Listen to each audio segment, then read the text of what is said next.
Good morning, everyone. So how many made it out to the fun run this morning? Not me. I think we had about 26 people show up, and that was a great turnout, and we have a couple of winners. So Sharon Yates from Arizona,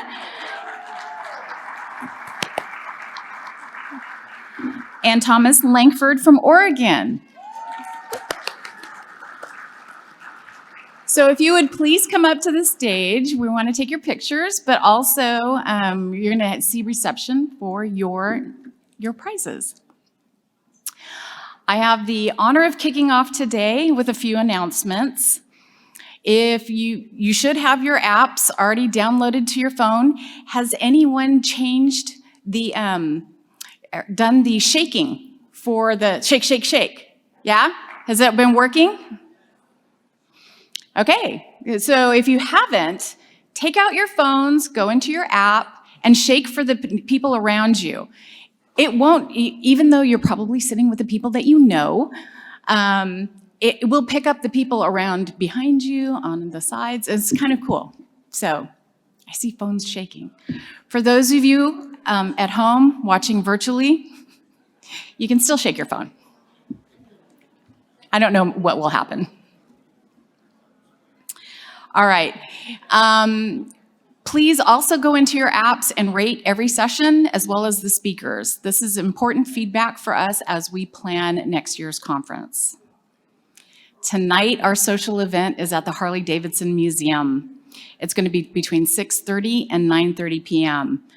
We will have hors d'oeuvres, there will be some drinks and dancing and music, but you also get the access to the museum itself, which is pretty cool.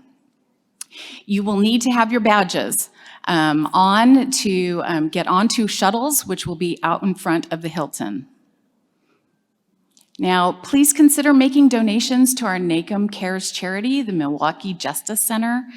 That information will be online, but we will also be doing some fun activities and a raffle at the social event. A reminder about today's lunch, it is on your own. There are some areas close by, walking distance, to go grab some lunch. And tomorrow our exhibit show starts. So we want to make sure that you guys attend our exhibit show. Lunch will be in the exhibit hall. Our exhibitors play a valuable role in our NACM conferences. They bring new and innovative ideas and technologies to our attendees. And they really help also with the registration costs, food and hotel costs. So they're a big part of our conferences. Also tomorrow we have several of the NACM committees that you've heard about. So please attend one of those committees, either 11 o'clock, 1 o'clock, or 3 o'clock. And there's some competition between the committee chairs if you haven't noticed. We're also giving away, I see membership waving our arms frantically. We're also giving away NACM swag during that. So there are tote bags. I wish I'd brought one to show you, but they're very lovely, and you can win one if you attend. And with that, I'm going to turn it over to Madam President.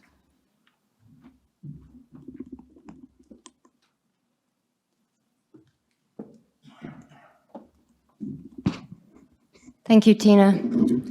Good morning, all again, and welcome once again to Milwaukee. I'm Kathy Griffin, the NACM president, and it's my privilege to deliver our State of the Profession address this morning. At the annual conference in 2018, the inaugural State of the Profession address was delivered on behalf of the NACM board as a way for the association to voice the state of the profession.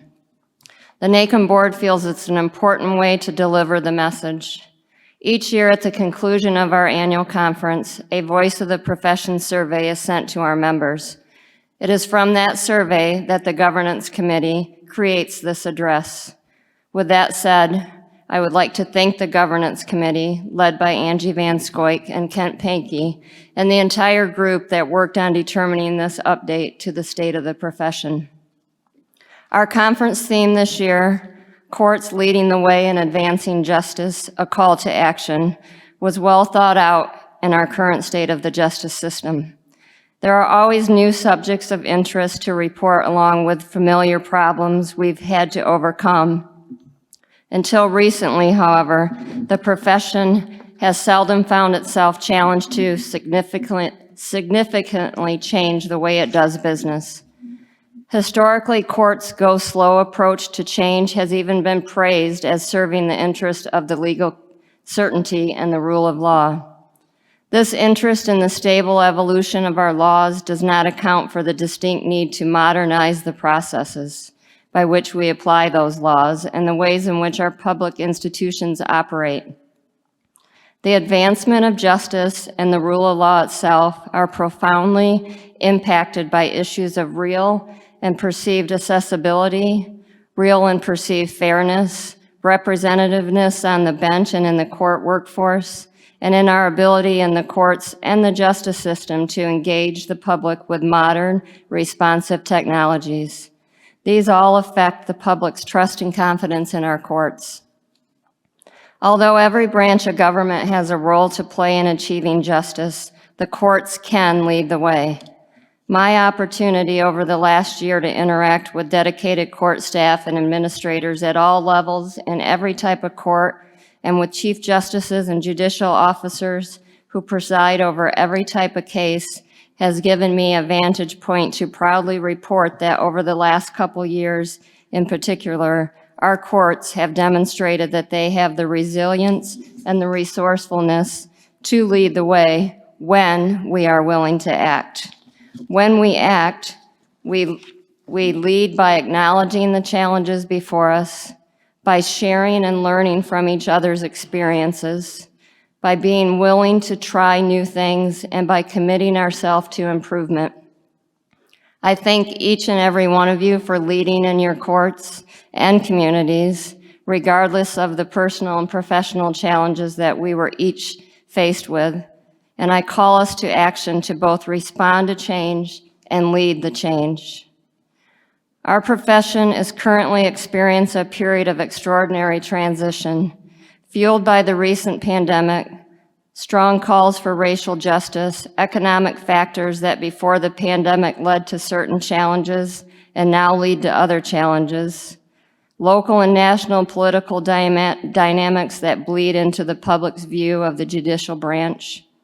As baby boomers retire, court workforces are giving way to new generations of employees who have different expectations regarding leadership, management, and how work should be done. Yes, this means new challenges for courts in recruiting and retaining employees. However, importantly, it also presents new opportunities to develop better, more equitable policies and practices. Similarly, the public we serve has evolving expectations about how the court should provide services and about the proper role and responsibility of the courts in addressing systematic biases and historical injustices. Access, fairness, timeliness, and the basic quality of customer service remain performance areas where courts must do better. We've shown that we can. Ultimately, the decision that court managers make will influence public trust and confidence in the courts and the integrity of the rule of law. No matter what courts may want to accomplish now and in the immediate future, they're going to be faced with human resource challenges. The Pew Research Center says that more than 3 million baby boomers retired in 2020, over twice as many as in 2019. And many of these retirees were longtime public sector employees who had institutional knowledge and expertise that's nearly impossible to replace. These retirements are part of the larger phenomenon that has been called the Great Resignation. Although the Great Resignation has been recognized in both the private and the public sector, the impact on the public sector is more severe. The private sector employment has now recovered, surpassing March 2019 levels. But there were about 400,000 fewer government employees in March of 2022 than there were in March of 2019. For many government workers who were already enduring lower salaries, apparent lack of vision, bureaucratic red tape, and antiquated workflows, the pandemic was just the straw that broke the camel's back. The current high polarized partisan political atmosphere has left the public with misinformation, disinformation, and especially regarding the justice system, the sheer absence of important information. Even without deliberate mis- or disinformation, the justice system is a field in which the lack of plain language information creates a dangerous vacuum where any information at all is often accepted as truth. The justice system has faced pushback in efforts to implement evidence-based programs to address underlying social issues, document disparities in the system, and develop alternatives to traditional civil and criminal justice practices. This reality has implications in basic matters of racial equity, and importantly, in policies and programs designed to address such issues, such as substance abuse, behavioral health, housing, pretrial detention, sentencing, and collections enforcement. A number of sessions presented at this conference focus on these topics. It is difficult enough when some people refuse to accept objective facts, but the proponents of justice and performance improvements are at an even greater disadvantage when there is opposition to gathering even basic data to support evidence-based decisions. How else can we assess real strengths and weaknesses of the status quo? I'm heartened by discussions I've had with NACM members over the past year on strategies to work through some of these challenges. And I encourage us all to discuss these challenges amongst our NACM colleagues throughout this conference. For newer NACM members, know that there is incredible experience in this organization. I frequently learn and hone strategies to work through difficult situations from NACM colleagues. Different ways to truly hear what interests underlie positions, different ways to look at challenges, different ways to bring people together, and different ways to attack challenges before us. I call on us all to recommit ourselves to really learning about the challenges before us so that we can tackle and overcome them together. NACM is an organization about public service through the leadership and management of courts. A critical part of serving the public effectively is collaboration towards solutions. All these challenges are daunting. When committed court employees work together, no challenge is insurmountable. Whether working within NACM or in partnerships with other organizations within the justice system, our profession helps to test new ideas and identify best practices, to establish standards, to generate mini guides and curriculum designs for building competencies and disseminating lessons learned, to provide educational webinars and conferences that promote new ideas and facilitate networking, and to advocate for change in conversation with local, state, and national officials. Some of our partners you've heard about yesterday, CCJ, CASCA, NASG, NCJ, FCJ, CCPIO, NAPCO are just a few to name. Of course, the National Center for State Court features heavily in many initiatives, lending its expertise to the efforts of practitioners in the field. And these are just some of the partners in our profession with whom we work with at the national level. There are a host of regional and state associations in the profession with which NACM also works to improve the quality of justice. There is great strength in these partnerships, and we have only began to tap their potential. For those that are here as a representative of any of these partner organizations or any state or regional organizations, I ask you to please stand so we can recognize you with a round of applause.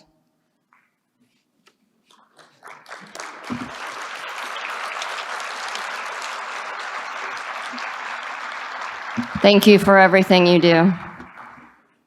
I ask NACM members to interact with these partners to understand their work. I guarantee that if we listen deeply and speak candidly, there are many fruitful connections and discussions. Here are just a few examples of the recent achievements in our profession in which NACM has partnered. and participated in. The 2020 Media Guide for Today's Court in collaboration with CCPIO. The 2022 Adult Guardianship Update with NCSC and the National College of Probate Judges. The just released Behavioral Health Guide with NCSC and state court experts. A 2022 cybersecurity webinar series as part of the Joint Technology Committee. We're in a multi-year DV Aware project with NCJ-FCJ aimed at developing knowledge, skills, and resources to prevent, respond to, and recover from domestic violence-related threats in the courts. And also in a multi-year We Too project with NCSC, NCJ-FCJ, and the National Association of Women Judges, establishing a clearinghouse of materials and resources and developing education and training tools for judges and court administrators that focus on workplace harassment and bias. Of course, many of the sessions at this conference feature further examples of notable efforts within our profession. I call on us all to renew, create, and nurture collaborative relationships that make us all smarter, stronger, and better. Over the past 2 years, NACM has also recommitted itself to improving diversity, equity, and inclusion within the association, as well as in our court systems. And we have established a now permanent standing DEI committee. With many thanks for their tremendous efforts over the 2 years, we have also incorporated DEI-related content into several of the 13 core curricula. The board has undertaken exercises to build DEI awareness, skills, and incorporated DEI values and goals within NACM's strategic planning. During the business meeting on Monday, you heard about some of the efforts of the DEI committee. They bear repeating. To continue to build awareness and pique the curiosity of court professionals about DEI issues, the committee's work has run the gamut from social media posts to webinars. The committee has supported, along with the board and conference planning committee, the inclusion of DEI sessions at our mid-year conference and this annual conference. We have a DEI webinar in development for the fall, a DEI book club, new questions in our annual membership survey to assess the demographics of our membership, and efforts to share DEI content with our partners. In addition, the committee has begun to develop a more comprehensive resource, a DEI guide. This guide will be a resource for courts and court leaders who are enthusiastically seeking progress within genuine curiosity and a firm commitment to learn and educate others. We are grateful to the State Justice Institute for its support of this guide and look forward to the guide's completion over the coming year. I'm encouraged that approximately 95% of respondents to our recent membership survey believe that NACM provides an environment for the free and open expression of ideas, opinions, and beliefs. But I know we must work hard to maintain this environment, and we too can do better. Approximately 83% shared that diversity and inclusion is one of their court's stated values or priority years, yet more than half opined that their courts need more training, more awareness on these issues. Fellow NACM members, NACM resources, and NACM activities can help. NACM has also joined the DEI Collaborative, whose mission to identify, design, and implement coordinated actions between its members, organizations to improve diversity, inclusion, and cultural competence. On the bench and in the legal profession, amongst court managers and staff, also amongst dispute resolution and mental health professionals, and all contributors to court operations.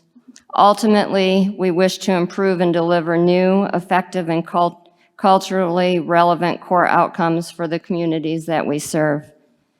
I also want to acknowledge that our members and others in the profession are addressing DEI locally. Our own Zanelle Brown, who's a good friend and colleague of mine from Michigan, has done a webinar for the Michigan Diversity Council and written a short book on having conversations around inclusivity. Edwin Bell and other NACM members and partners continue to work on the blueprint for racial justice. The 4th Judicial District of Oregon, that's the Portland area, has engaged in a number of internal efforts to promote diversity, including discussions among staff, affinity groups, and more. Both judges and court staff recently marched in the Pride Parade through Portland. They all wore shirts stating, "The verdict is in, love wins." Many others in our profession are involved in state and local diversity and access to justice. Know that we as NACM and the profession support your efforts. Love should always win. At this point, I want to pause just a moment to thank my immediate predecessors, former NACM President Will Simmons and TJ Bement, for the leadership that they have provided the past 2 years in advancing justice efforts with respect to DEI. Let's give them a round of applause.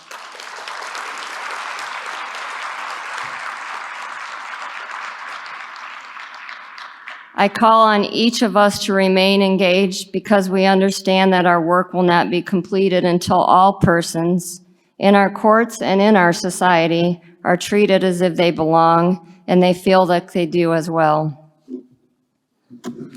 The changes that are necessary to advance justice begin with a willingness to do things differently. If only try something new in your court.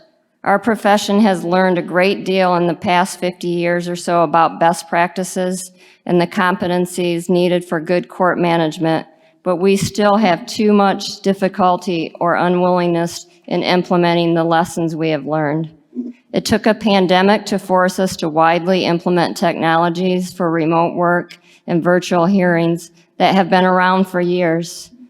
As Chief Justice Bridget Mary McCormick of my home state of Michigan remarked about the pandemic, it was not the disruption we wanted, but the disruption we needed to overcome unreasonable fears about change. Virtual proceedings and remote work are not ideal for or preferable for everything we do in the courts, but they are sometimes better for our workers as well as the public who we serve. We should not, indeed we cannot, return completely to the traditional methods of court operations as they were before the pandemic. An example of how courts can address challenges through an innovative mindset can be found right here in Milwaukee. In 2018, the Milwaukee Municipal Court began a different approach to address the challenge of many defendants failing to appear at hearings to resolve their municipal violations. In the fall of that year, the court made a presentation to local service organizations to assist in resolving outstanding cases. These cases involved outstanding warrants and driver's license suspensions that impeded individuals' ability to assess housing and employment. In 2019, the court truly went to the people. Judge Derek Mosley, a bailiff, 2 courtroom clerks, and an IT support person went to the Gist House, which is a housing, education, and service center for the city's homeless, to allow clients to appear in an environment that they trusted. With the support of their case managers, these individuals overcame the fear that they had of being immediately arrested. Many of the cases were so old they were dismissed. For the cases that were not dismissed, a future court date was set to monitor individuals' progress while warrants and driver's license suspensions were immediately lifted. Post-pandemic, the municipal court now holds in-person court every 3 weeks at sites around Milwaukee, bringing court to the people and allowing court users to move quickly through the justice system and stabilize their lives. Soon, the court will be able to provide online options for hearing date registration without individuals having to call the court. Such practices are also saving staff time and resources, which may help retain court employees. But changes that improve justice don't always require inventing something new. We already know so much about the courts and how they can work better across a range of operational competencies, including how to improve current challenges involving workforce recruitment and retention. We just need to take the steps to do them.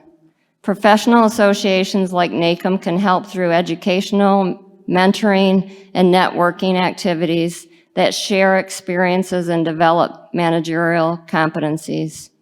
Some steps to retain government employees and keep them motivated to perform at their very best are as basic as providing consistent encouragement and employee recognition, constructive feedback, and ongoing training and mentorship.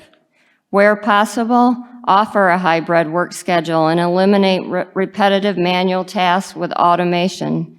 As I mentioned a moment ago, we have learned during the pandemic that courts can operate more flexible than we once imagined.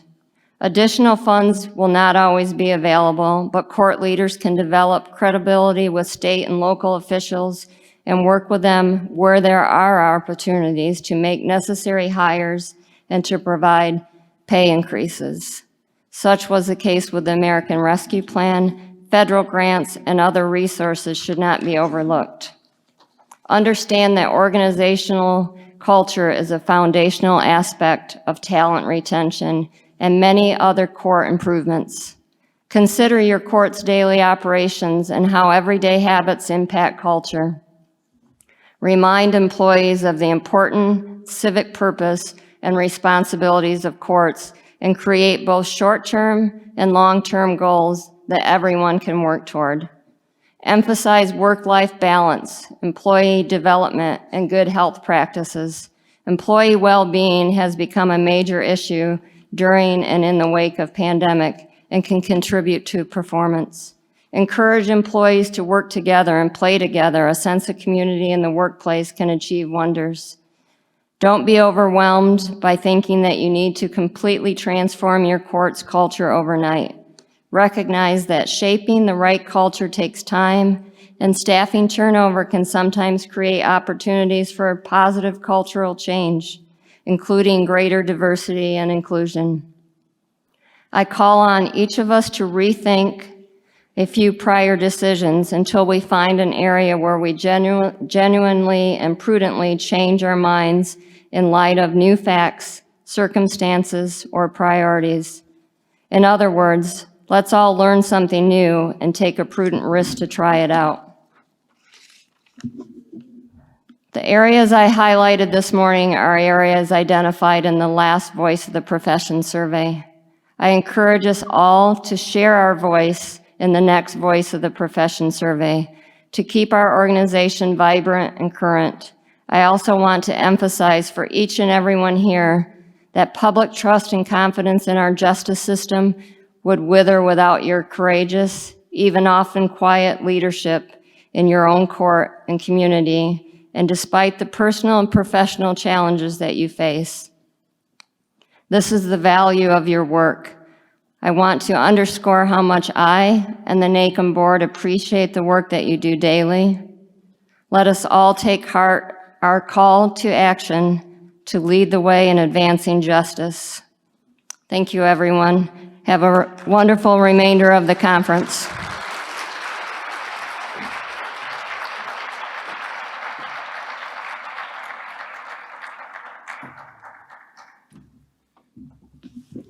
Thank you, Madam President, for that wonderful words of wisdom and inspiration. Thank you very much.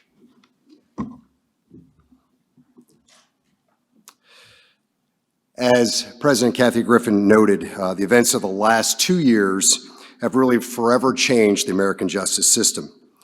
We had an international pandemic that required jurisdictions to adopt technology at an unprecedented rate. We also had civil unrest that led to the light of the flaws in our justice system itself. So what can we learn from these events to help create a stronger, a fairer, more efficient and accessible court? What role does technology play in navigating the public's expectations for the future? Indeed, we know they have high expectations for us.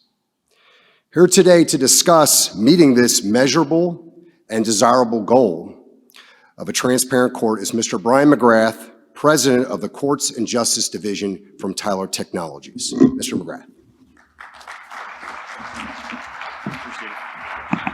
Let's see. Thank you very much. Good morning. I appreciated that lead in. I think we'll see some and hear some common themes today as we get started.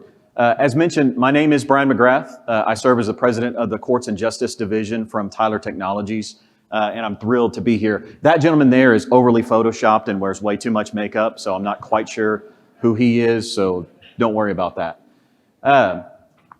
It's interesting, I ran across this study, and it said that the average adult makes over 35,000 conscious decisions every single day. It actually went on to say that we make about 200 to 250 decisions every day based on food alone, revolving around that, which is kind of an odd stat. And just thinking about the leadership that's in the room today, the level of responsibility that you all have, the ramifications of those choices and the impacts that they have, means that we have to examine our decision-making process and really make sure that we're taking stock of that so that we're making the appropriate decisions for the citizens that you so dearly serve.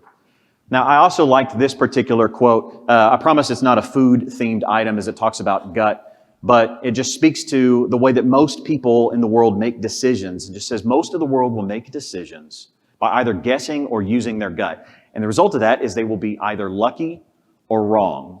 Now, when I think about decision-making, one of the things that I commonly reference, especially if it's particularly important, is I check three things. I check my head, my heart, and my gut. And that coincides with this quote quite well. And if you can get those three mostly in balance and in sync with each other, then you know you've made mostly the right decision. Make a decision with your gut is okay. That's largely based on your instinct and your past experience, and that's fine. Make a decision based on your heart, that's largely based on your character. Also, something of merit. But if you're going to make a decision with your mind, make a decision with your head, ultimately believe that those decisions should be based on evidence, based on data, based on information, just as what was previously discussed. And so that's the focus of our time together this morning, is ultimately a decision-making process for courts that is founded in data that you can then extract knowledge from, knowledge that you can then use to be creative and make different choices for you to ultimately take action on, measure results against that. So that's what I'd like to unpack with you today, and I'm excited to give you a few examples of what some of your peers are doing across the country as we do so. So before we get into that, just by way of introduction, I know many of you are probably familiar with Tyler. Tyler's the largest company in North America focused exclusively on state and local government. We're an S&P 500 company. We've got offices from California to Maine. If you examine it, the way that we're organized by solutions. So I serve as the president of Courts and Justice. Many of you may know us from our Courts and Justice solutions, but you're either a parent or a citizen, and you may also know us from some of our other solutions, whether it be property tax or schools, even data that we'll talk about today, or something as simple as renewing your driver's license. All of those are systems that Tyler currently offers. We've got over 37,000 installations of our products. It's across about 12,000 different jurisdictions. And I think we just crested, it says 209, we're almost at 220,000 users of our systems today. Now, within courts specifically, we've been in courts for 35 years. I've seen 18 of those at Tyler, currently in 18 different statewide jurisdictions and operating in 31 states. I give that to you as a backdrop because that gives us a pretty unique vantage point that we've been able to look across, especially over the past couple of years. And I wanted to share with you just some things from our perspective that we have seen across this community in terms of high-level trends. And I thought this was interesting. I am going to dial back the clock a little bit on you just so you can see some of the things that we saw. This is a national or a nationwide statistic. We took everything and kind of aggregated information across case types, across all of the systems in North America that we serve. And this time scale takes us back all the way to the early stages of the pandemic, where what we saw was a 40% drop in civil case filing volume. Now, I'm sure most of you have experienced that, but we don't want to go back to the pandemic. I want to share with you what we're seeing today and whether or not certain trends are starting to emerge across different case types. Here's what we're seeing. That was the pandemic. Today, volume's largely returned if you look at civil. And again, this is aggregated across about half the country in terms of the data that we see. Volume's largely returned within civil, if not about 4 to 5% higher than what we saw pre-pandemic. And as I talk to court leaders and different court managers, this tends to rhyme on a nationwide level. Sometimes it kind of ebbs and flow, but civil has largely returned, if not elevated slightly if we look back pre-pandemic. If we look at criminal case volume, It's also heightened. It's actually fairly leveled off in about the past year. It's a little bit elevated compared to pre-pandemic, but really within this, we've seen pretty much steady rates across the country when it comes to criminal case types.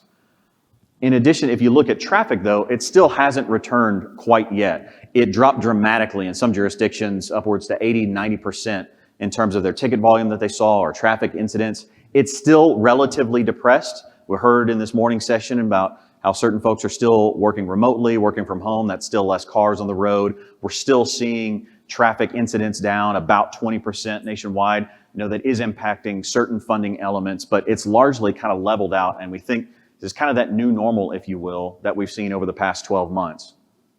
Family case is a little more provocative. It's largely up about 15 to 20% jurisdiction to jurisdiction since prior to the pandemic. I say fairly provocative. I think a lot of folks were this is Brian's non-sociology degree, but in closed confinement, and that's led to a pretty dramatic rise that we see within family case types to where they're at an elevated level. But they've continued to rise. It kind of leveled off as well within about the past 6 months or so.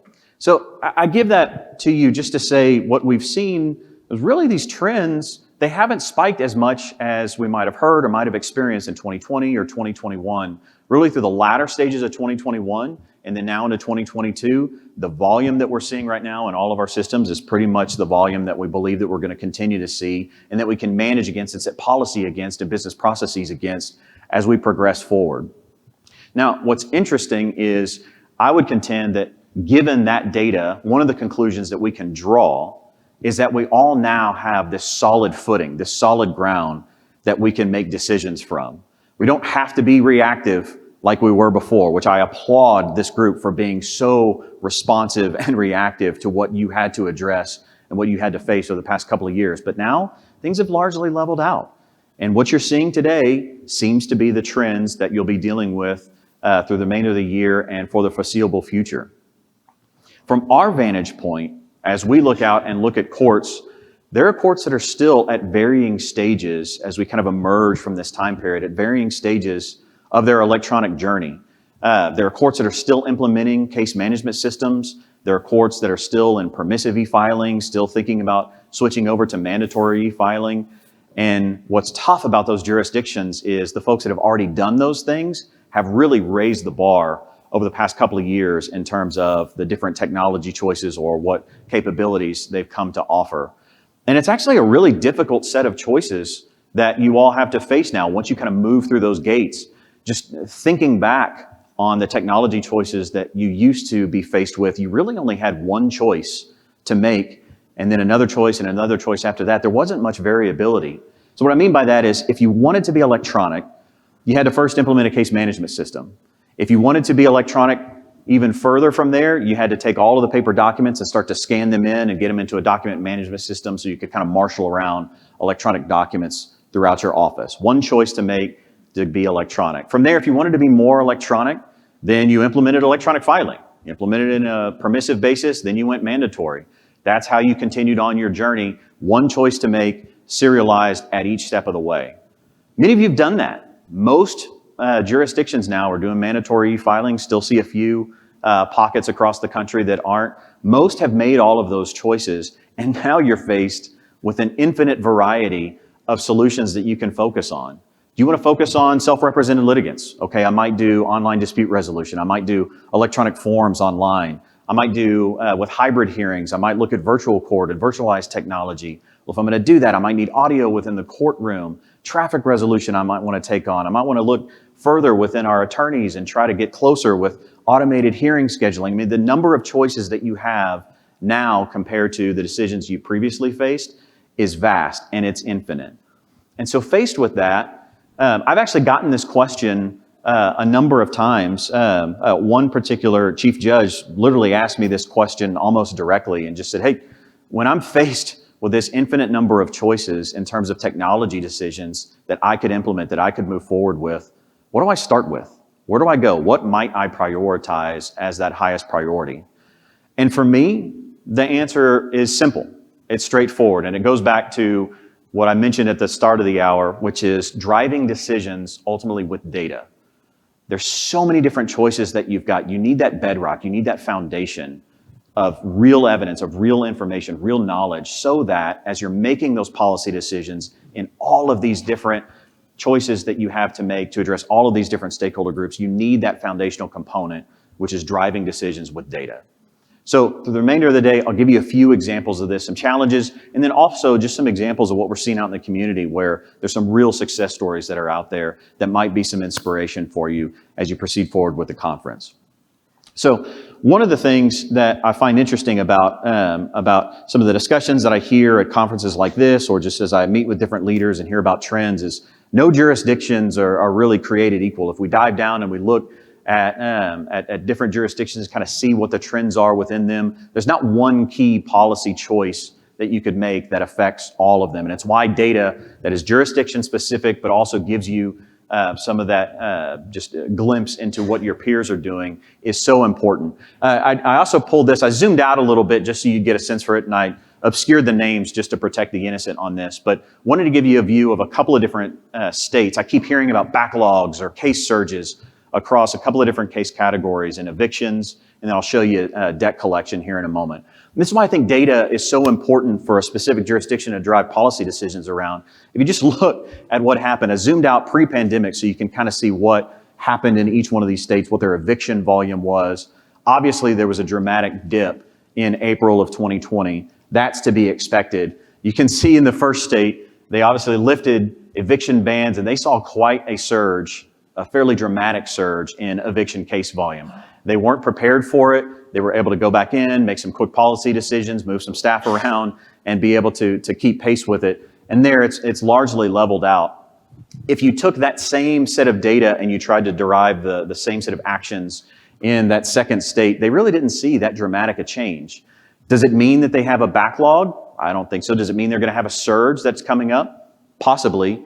But it's what data is what's needed within each one of these jurisdictions to make sure that they're making the right choices for their staff members, and they might actually be able to share this information with decision makers, policy makers, et cetera, perhaps in the legislature to make an appropriate decision just for their jurisdiction. It's not necessarily that all states are different. Sometimes we see common trends. This is interesting. What I love about this audience is you don't compete with each other. You can share information. You can learn from each other and derive appropriate actions from each other. And this is one where I'm not quite sure where it's going to go. I'll give you a high-level opinion. This is debt collection case volume across 3 different states. Again, obscure. These are 3 different ones. Largely a dip like we saw back in April on what we saw with eviction cases, a pretty big surge. And what's been interesting is for about the past year and a half, it's been relatively quiet. I don't know if that's something that you have all experienced, but as we look nationwide, I wanted to pull these stats and we saw pretty much the same type of volume. Now, given the way that inflation has gone and what we're seeing with the economy currently, there's a lot that would predict that volume, there's a lot of folks that are loading up on credit cards, and we might actually start to see a pretty dramatic spike in debt collection cases moving ahead. Remains to be seen, but again, if we have data solutions that are starting to track that trend, we can be more predictive and and anticipate further in what we might manage. So wanted to give you a sense for that and just some examples of things where it's different jurisdiction to jurisdiction and things where it's similar. Now, if you wanted to get started with this, there's a lot of challenges with the way that you would start a data program. So from here, I just want to unpack just some of the challenges, and then we'll talk about some of the solutions that you and your peers are starting to put forth. It's a difficult problem to solve. If you think about all of the different solutions that you've got, if you really want to learn what's going on, data is housed in a myriad of sources. Those sources tend to not be connected to each other. Even if they are connected to each other, they're very brittle integrations that are stood up over the course of time using different vintages of technology. You might have had a particular developer and maybe they just left, or they created something on a technology that's now been deprecated. These things are very difficult to make durable and make persist for a long period of time. Once you do get insights from them, those insights tend to be locked into different storage repositories that different folks have access to, but they're not really joined together until what we largely see are these kind of static annual reports that just summarize up all the information that happened through the course of a prior year. They don't really tell us what's going on today, and they don't really help us predict what might be going on or what we might be facing or need to make decisions around here in the near future. So just thinking about that information, it's packed in silos, very difficult to join together. Access to that data, again, outside of those standard reports is very, very difficult. And then just beginning a data program with multiple stakeholder groups is incredibly difficult. I've actually witnessed multiple, what I would call holy wars over data governance. Things as simple as, what's the right code for the eye color of brown?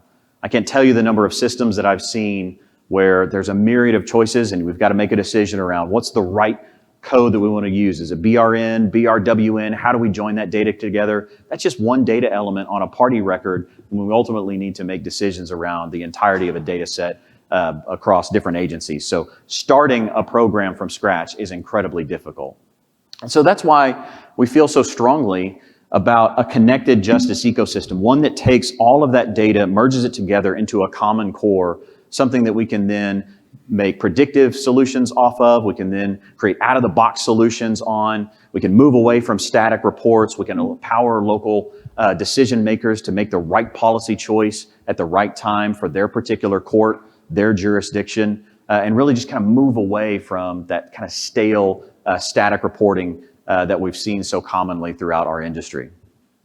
Now, we've seen successes in multiple industries at Tyler in doing this, some of those on the international stage, some of those at the federal stage, several states, counties, cities. What they're leveraging from Tyler today, and what we're very proud of, is our enterprise data platform, one that allows folks to aggregate information. And instead of that stale and kind of stagnant integration that we see between these different repositories of data, we're able to remember that. If we do need to translate information from system to system, like that eye color of BRN to BRWN, we can remember that and make sure that we transform that information in real time, even when there's new records that are added to that data set. That can be aggregated across multiple agencies and ultimately stored into that common core that allows us to then stand up analytics solutions out of the box that allow you to measure your operations, your financials, even connect third-party BI tools. If you're into Power BI or Tableau, what have you, be able to connect those. I know many of you have existing solutions as well. Connect those up and then ultimately take that information and share it with stakeholders, whether it be on the web with the general public, your justice partners, legislatures, et cetera, so that you can make sure that that information is not just actionable for you, but you're transparent and you're open for all of your different stakeholders. So that is a common model that we see, whether you look at Tyler, which we're very proud of, or you look at other solutions. Ultimately, it's in aggregating that information and getting it to a common core. Now, if you accept that, we're obviously proud of the data solution that Tyler creates, but there's a number of solutions that are out there. If you do accept that you need to drive decisions with data and that you need that common core, then the questions start to become, hey, how do you focus your data? How do you really get started with this? What lenses, what decision-making frameworks or tools might you use to say, I got an infinite number of choices, I got an infinite amount of data, how do I organize that in such a way that I can actually do something with it and measure my effectiveness? And since this was NACM, I keyed in on the management component of that and just reference my favorite managerial philosopher, Peter Drucker. I believe this is from On Management. Peter said in this, I think it was from the 70s, he said, leadership is not rank, privileges, title, or money. It is responsibility. We can condense that down and say leadership is responsibility. You might be asking, okay, Brian, that's a cute quote, that's interesting, but how in the world does that help me focus? How does that help me take my data and actually do something with it to drive decisions? Well, for me, that quote starts a chain of questions that brings you to ultimately measuring outcomes for the stakeholders that you're responsible for. What I mean by that is, if we think about the private sector, this is a classic example of the stakeholder groups that have to be kept in balance in the private sector. So for my business, for example, I've got to make sure that I've got perfect harmony as best I can get to it between my employees, the owners of the business, whether those be shareholders or just a business owner, and then our customers. And within each one of those groups, we've got to measure our current effectiveness, we've got to measure their needs, be cognizant of those, and make sure that we're serving each one, because if there's imbalance between any of those three, then the effectiveness of the enterprise is put into question and ultimately the enterprise might fail. Now, I go back to responsibility and I think about those stakeholder groups and I think about what we're trying to affect there. And I think we can take that and with one very simple tweak, from my vantage point, I think this relates very well to what we see within government. You don't necessarily have owners, you definitely have employees. Heard a lot about that this morning. You definitely have customers. These are folks that are after some kind of a remedy or even a partner within the justice agency. So I think that definitely holds true. But it comes back to taxpayers and making sure that we're beholden, we're doing what's right by them. And there's a number of leaders where I've had a conversation who frequently bring up, hey, I've got to do right by the taxpayer or we owe the taxpayer X, Y, Z. So I think if we think about leadership as a responsibility, the question that naturally emerges is, okay, a responsibility to whom? And I believe that you can easily say you've got a responsibility to employees, taxpayers, and customers. Okay, well, Brian, how in the world does that help me focus my data? Bring it home. Well, within each one of these groups, I think there's a set of outcomes. There's a set of actions or a measurable set of things that you're trying to affect. I know that when you're setting policy decisions, you're thinking about each one of these stakeholder groups and ultimately, how is that going to impact them? How is it impacting them today? And what goal do I want to set for them and where are we going to take them into the future? And that, if you're thinking about starting a data program, is really where you can begin. What are the highest priorities that you have for each one of these stakeholder groups? What are the outcomes that you want to affect? And then how do I set up a data program from there that actually measures the effectiveness of those outcomes? That's really the roadmap for getting started if you're going to begin making decisions with data. So let's unpack that. I'll give you a few different examples from what we're seeing throughout the community of how folks are actually making evidence-based decisions in each one of these stakeholder groups. I'm going to do a deeper dive into the first one because there's some really interesting things happening with the way that folks are starting to manage and measure their employees, especially with things like remote work. I've heard a lot from court leaders. Actually got an email from one recently that said, hey, I'm really thinking about offering more hybrid or remote work schedules for my employees. What types of tools or things have you seen within the industry that would allow me to do that? And so I thought that was an interesting one. And so I figured we'd unpack that. And I actually want to give you some examples. I'll show you a video of what some of your peers are actually seeing as they think about this particular topic. So let's think about the employee stakeholder group for a moment, and we'll use the outcome of offering greater flexibility and ultimately remote work. We heard about some of the challenges this morning in recruiting and staff retention. Really, we see the same thing, whether it be at Tyler or amongst our customer base, is that expectations of employees have dramatically changed over the past couple of years. They're looking for greater flexibility. They want to be able to work from home or different hours from the classic hours of the court. And they're after that, whether it be somebody that's been on staff for years or it's somebody that you're trying to recruit to actually join. So expectations of staff members have dramatically changed. It's been accelerated really by solutions that are hosted in the cloud. About 2-3 years ago, I would say that majority of court systems that we saw, whether they were new systems or were currently being operated, they were being operated on premise with varying degrees of effectiveness at allowing folks to connect to them remotely. If you fast forward to today, I would say it's easily 2/3. What we see right now is most systems that are being requested are almost exclusively hosted in the cloud. And it's provided the agility to courts to allow their staff members to connect from home. But now you're faced with a policy decision around, do I offer that? And if so, how do I measure the effectiveness? How do I really guard my front door? And so in that, one of the things that we've seen quite recently is the effectiveness of analytics solutions that measure the virtual front counter in electronic filing. And we've recently launched our e-file analytics solution for managers. It allows you to monitor your staff members, check their throughput, see if any staff members require additional training. I will tell you what's interesting that we see across the country is that remote reviewers of electronic filing are actually more effective than when they were in the office. They're able to review more, less staff members. So just as a high level takeaway for those of you that are interested in that. From there, you can even, it's not just about remote employees though, that is definitely something that you can measure, but you can also continue to take a look at some of the other data elements that we see within electronic filing, such as the common reasons for rejection. There might be administrative rules that might need to be adjusted because you're seeing higher return rates.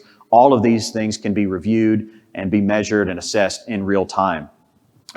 Just as an example, we pulled a few different screens that we've got within the solution. This one happened to be return reasons. There may be some things within the rule set or different types of filings that you want to go through and adjust, or it's been a while since you've trained the bar, or it's been a while since you've trained the staff, then you might want to go through and take a look at what those return results are, provide a better service to the bar, but then also make sure that your staff members are able to get these through the system without just rejecting everything that comes through. And I mentioned before, jurisdictions don't compete with each other per se, but we're also able to now aggregate information across county or jurisdiction boundaries so that you could actually see how your peers are functioning. A similar sized jurisdiction within your particular home state, are you able to do more with less? Are you able to keep pace with them? What trends are they starting to see that might start to impact you? If that permission is granted on systems like this, you can start to see that and really learn from your peers so that if they've got some key lessons learned or some observations, you can defend some of your practices and policy decisions just by reviewing what's coming through with your peers. So speaking of peers, I wanted to share with you a couple of leaders who have been using this solution, how that's helped them impact and manage their remote staff, and just also how that's helped them guard their front door with electronic filing. So let's hear from a couple of leaders in the state of Texas. The state of Texas has recently implemented e-file analytics in jurisdictions across the state. E-file analytics helps courts create new efficiencies by visualizing their entire e-filing system at a glance, with metrics such as total counts of envelopes and filings, acceptance and rejection rates, fees collected, and more. Let's watch a Q&A session with Clinton Ludwig, Chief Deputy of Tarrant County, and David Trantham, District Clerk of Denton County, about the benefits they've experienced with this tool. Has the data provided with e-file analytics impacted the management of your incoming caseload or volume? The data from e-file analytics has definitely helped us manage our caseload and the incoming volume of the filings and how we do that. We were able to go back and look historically at trends, and we can start to predict higher filing days that'll be lower, and so we can adjust staff accordingly. And then because we now can get so detailed on the individual staff member and team members and how they perform, we can recognize certain individuals or just process certain document types faster. And on those heavy case days, management knows if I shift Sally over here and have her focus on this, she will get through those faster than John would. And John's better at this, so I can shift him over here on those heavy caseloads, and we can get through that. And then conversely, on the slower days, it allows us to predict when it's going to be slowed down, and we can manage staff, move them around, maybe have them go assist with the docket or somewhere else, because we don't need them sitting there watching a queue. Has the e-file analytics tool resulted in any operational or organizational changes that have helped you manage your staff or operations more efficiently? Yes, the e-file analytics tool has allowed us to make better organizational changes to our office to bring in efficiencies. We're set up as a court team structure, and the analytics tool allows us to take the information that we received per court team and make changes based on the trends that we see on each court team. And if one's trending to be at a heavier caseload or workload, we can shift clerks to another court team. And then, in reverse, if another court team is not as busy, we can take that court team and split them and allow that other team to absorb more workload there. Yes, the e-file analytics tool has given us the ability to make some changes with how we conduct our training to make more efficient, because we now understand more about our team members and how they're processing down to the detail of the time, and we can train to their deficiencies, and now we understand who is better at this, and maybe they can help or assist somebody else instead of always bringing in certain trainers or certain management. And then, of course, that is up productivity because we can recognize our own deficiencies and gives us the opportunity to go in and improve those. And it has also given us the ability to better evaluate our employees. 6-month evaluations, we now have more data available to help guide them and mentor them and improve their productivity. Remote work has been a recent topic of debate with the pandemic. Has the increased visibility of staff productivity changed or modified your confidence in allowing your staff members to work remotely or with more flexible schedules? So this is a new one for us when it comes to remote work with our office, is that something that we've never really considered until the pandemic hit.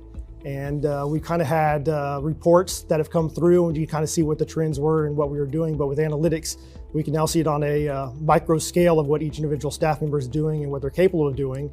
So that's allowed us to have individuals that need to work from home be able to work from home. We can still monitor their caseload. Are they keeping up with the trends we need them to keep up with, and the document level or document load that's coming in?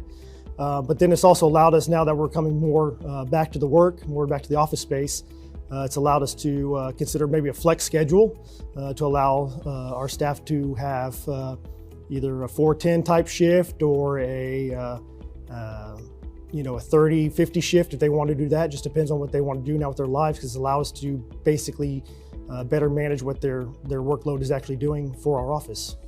Were there any surprising insights that you acquired from the data that you didn't have before?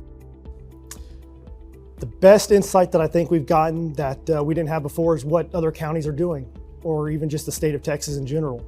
I like that analytics allows us to see that broad scope of what the state's doing, and then also what our sister counties are doing. I can see what Collin County's caseload is. I can see what Travis County's caseload is, El Paso County, what they're doing. And then I can compare that with what ours is doing here in Denton County. And I can take that and use that for budgetary means. And same sense, it can also sit there and see where we're lagging behind. What's Collin County doing faster than we are? What is Travis County doing faster than we are? And why are they able to do it faster than we are? So it's been great to see if we're holding trend to those other sister counties of ours, or are we falling behind? Were any previous assumptions or perceptions you had about your operations or staff either validated or disproven with the data? It validated most of our assumptions. Because before, when we were only able to see the number of documents processed, it kind of correlates to productivity, but not as well as the individual envelopes. Because if one of my staff gets an envelope that has 5 documents versus a staff member that has processed 4 envelopes that only had 1 document. So this one did 5, this one did 4. But it takes more work to process an individual envelope versus the other documents. So it makes it easier to compare how that is happening, and to better understand the volume and the real work that our staff is doing. We always knew that we were a busy county. We were getting busier with the population that's coming in. And with analytics now, we can actually see those trends with our case management software and be validated in the sense of saying, yes, we are busy. Yes, we are having huge workloads coming through, more cases being filed, more paperwork coming in with those cases, and validate and reaffirm those assumptions that we previously had based off what our case management software gives us.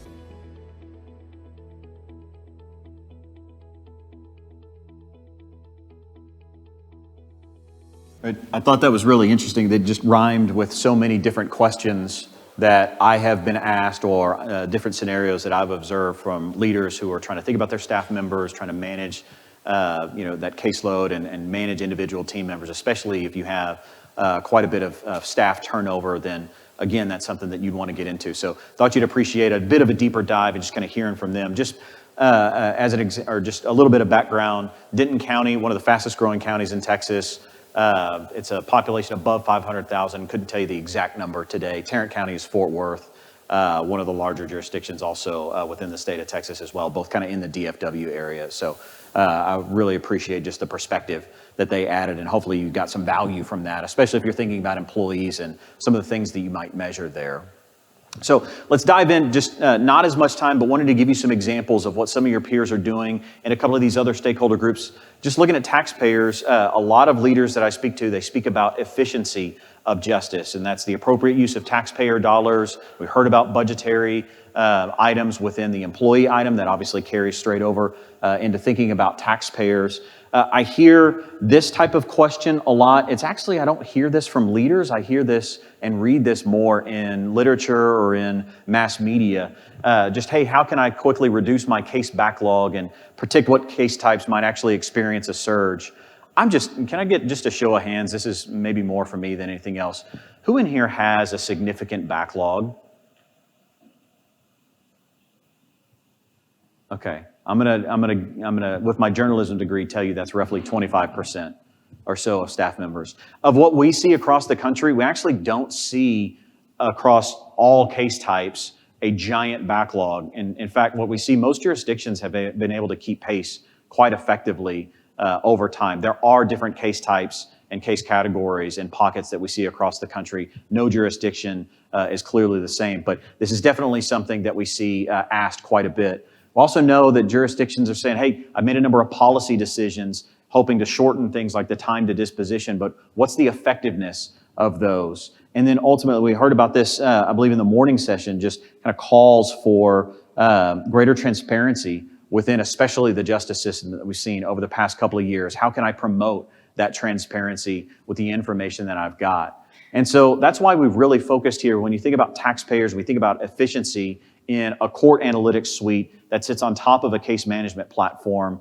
that allows you to aggregate information and get real-time insights into core statistics. We base this on court tools as the backdrop for it, looking at things like clearance rates and time to disposition, age of active or pending cases, and then, of course, trial date certainty and several others. Taking that allows you to really drill into case categories and see, hey, do I have a backlog in that particular category? If so, what might the aging be on that? Are there particular drivers for it? Can I get down into different slices of time? Can I actually drill down and see other particular cases? Maybe there's courtrooms. I've got a particular judge, or I've got some assignments that I've got to go back through that may have been missed. So drilling down to ultimately see the true cause of that backlog. Is it because of policy decision, or is it because I've actually experienced some form of surge that I've got to dig our way out from? The ability to actually go in and take a look at historic trends and use that to create predictive models that may have looked at your past history, but also what you're seeing in real time now, and start to create models that allow you to look into what your caseload might be per case category so that you can take a myriad of choices down to just a few simple ones to see, do I need to increase my staff load or change policy in a particular area over another? Obviously, going through, looking at time to disposition across different case categories with abilities to set different standards for yourselves and then drill down into cases that might actually violate those. And again, just make decisions around those things that might be just slightly off from what you might have created. And we've also included in this just the ability to take all of that information, any analytics dashboard or piece of information, and leverage that so that on your public-facing websites, you can take that information and share it out with the general public to really address what the efficiency of a court might be looking at, to tailor that to different jurisdictions or tailor that to citizenry who might be interested in this, or even share it with other stakeholders, be it folks at the county level or even legislatures who are very interested in seeing how taxpayer dollars are ultimately being spent.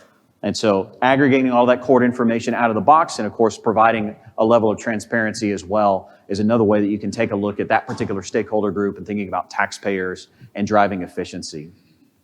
The last one I'd mention is thinking about customers. These are folks that might be after a particular remedy, or you're trying to affect some high-level outcome on a broader group that's impacted by the justice system. This one is actually the hardest of all of the data problems that you would seek to solve. It's made difficult by the fact that information tends to be within different sectors or different areas of the criminal justice process. And these are largely governed by different agencies or governed by different even branches or just different parts of government. They use different technologies. And it's actually very difficult to connect this information to measure the effectiveness ultimately of the justice system. And you think about what we talked about earlier with e-file analytics or even like court analytics, those are relatively simple. Things like time to disposition, we can just drop in an analytics solution on top of an existing court case management system to be able to measure that. And that's mainly because that information is within an operational silo. Once you start to go up the complexity ladder, and I know many of you are starting to face things like bail reform, marijuana decriminalization, recidivism rates or the effectiveness of reentry programs back into society. Once you start to really take a look at these societal level problems where it's not just the courts, but it's the prosecutor's office, it's probation, supervision, it might be pretrial, might even be corrections. Once you have to aggregate all of that together, meaningful insights are very, very difficult to come by. And that's why ultimately I come back to that need for that common core of a connected justice ecosystem, one that remembers and can connect to a variety of data sources out of the box, can take that information, aggregate it together, and store it in the cloud in a common data repository, one that allows you to then stand up very simple applications, connect in other data sources, but ultimately keep that common core of information across multiple agencies so that you can really stand up powerful analytics solutions that serve the needs not just of your jurisdiction, but serve the needs of the entire criminal justice ecosystem at large. We're seeing that used today for things like ad hoc reporting. We're seeing that used today for data as a service. So as different agencies request information, as that's aggregated into a common core, we see this in different states or different jurisdictions that we work with, able to share that information because it is aggregated and it's stored in that core element, and even take that information and share it up at a statewide level so that you can make policy decisions at a global scale while also drilling down into a local level. And that's really what has empowered us to go through and create these sort of niche solutions for each one of these different stakeholder groups with things like e-file analytics, things like court analytics, and even as we make these broader policy changes, as I mentioned, things like bail reform, for example, we're seeing states now take information led by courts, aggregating this together into that common core to really measure the effectiveness of things like a pretrial program and pretrial diversion. One particular state has really taken over the measurement of this. They're aggregating their court data with their probation data and their pretrial data just to measure the full effectiveness of that with real-time connectivity, all measured or all backed by that common core enterprise data platform, as we mentioned. So a lot of really exciting things. It's a hard problem to solve because it requires governance across multiple agencies and it requires cooperation. But really, if it's about that stakeholder group and measuring the effectiveness and the outcomes that we want for the folks that are after a clear remedy, then that common core is something that's dearly needed. So just kind of bringing it back and thinking about data and thinking about that decision-making process, I contend that if you are going to get started with a technology choice, then start with data. You derive knowledge from that data, and then from that knowledge, you get choices that you can take action upon, that you can measure the results of. Now, whether it's starting with a solution from Tyler or pretty much anywhere, if you wanted to get started in this, I would tell you to do three things. First is think about those different stakeholder groups and the outcomes that are the highest priority to you. What are the outcomes that you want to affect? Write those down. What is the current state of those? How do you measure where you're at today? And what goals do you want to set for that particular outcome? Whether it be recidivism rates, reentry back into society, you want to take a look at policy decisions around things like marijuana decriminalization and criminal convictions. What do you want to affect for which stakeholder groups and how do you prioritize those? And then start from the top. The second is, if you can, where you can, start with an established data schema. I've been in multiple holy wars around what data types should be in what order and what data should be there.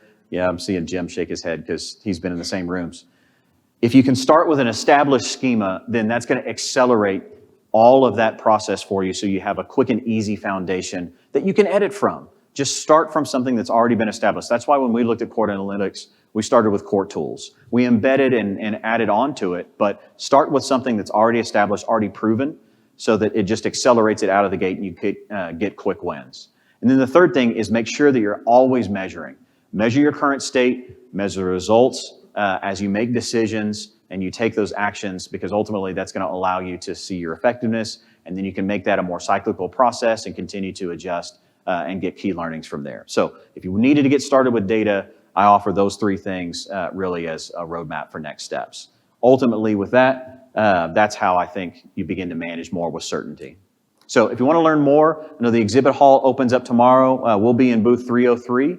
I thank you very much for your time this morning and enjoy the rest of the conference. Thank you so much.